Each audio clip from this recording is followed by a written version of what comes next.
Pete, it's no secret there have been scandals at the VA where people have died waiting for service. You have made it a personal crusade to talk about that. You've been talking about it for years, and so you had an exclusive chance to sit down with the next guy who's got to try to fix that thing, right?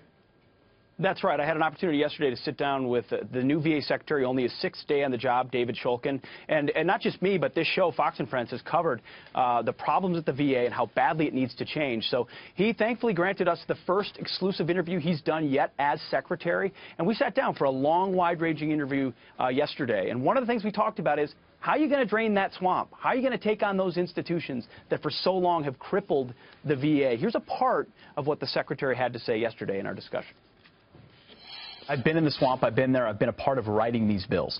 There's oftentimes a very strong bill, but then when it meets the veterans, DC-based veterans groups, or the AFGE, the American Federation of Government Employee Unions, or some of the committees, gets diluted down big time to the point where it really looks good and everyone gets to pat themselves on the back that they did something about accountability. But it really doesn't change the environment. What can you say to viewers out there that want to make sure you're committed to a real accountability bill? Yeah. Well, look, if we get a bill and if it doesn't work, you can expect I'm going to be back in front of Congress and saying this didn't work. But the bottom line is the results, okay? And we're going to have a workforce that is committed to making sure that the right people are working there. I think there's nothing demoralizing to the thousands and thousands of people who serve every day in the VA, doing a fantastic job, very committed. I see it when I practice in the VA. These are the best people in healthcare working in the VA. But when you have one or two or three people that really aren't doing their job, they bring everybody down.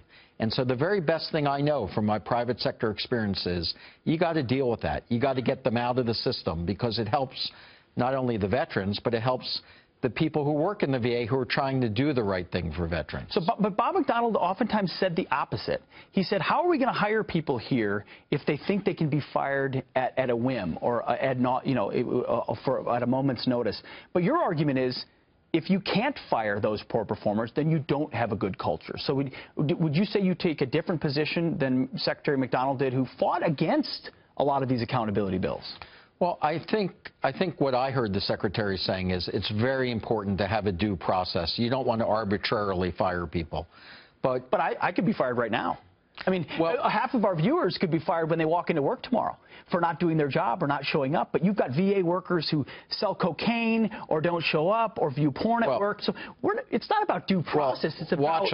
Watch us. People who don't show up to work, who do cocaine and are watching porn at work are going to be fired because I'm not going to tolerate it, and they're going to be out of our system.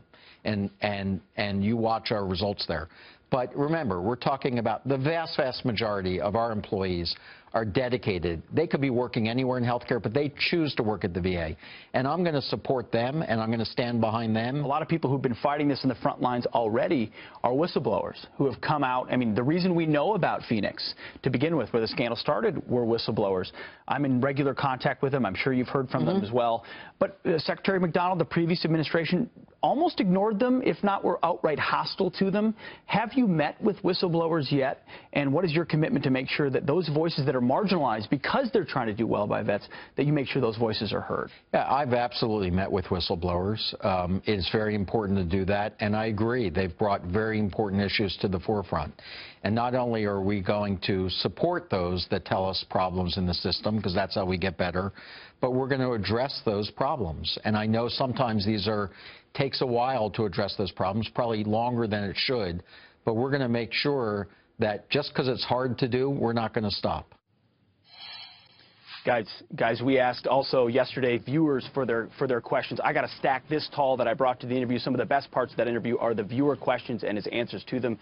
We're going to be doing that the remainder of this week. Lots of other portions from a wide-ranging interview where he talked about how he's going to try to put President Trump's 10-point plan into practice and overhaul the VA. Oh, I really hope he can. I hope he does it quickly. Well, Thank you so much. Let's hope he can fire those people watching the porn and doing the coke as well. I know they couldn't in the past, but they better be able to. No kidding. I know. All right. That's Pete? exactly right. Good job. Thank you. Thank you.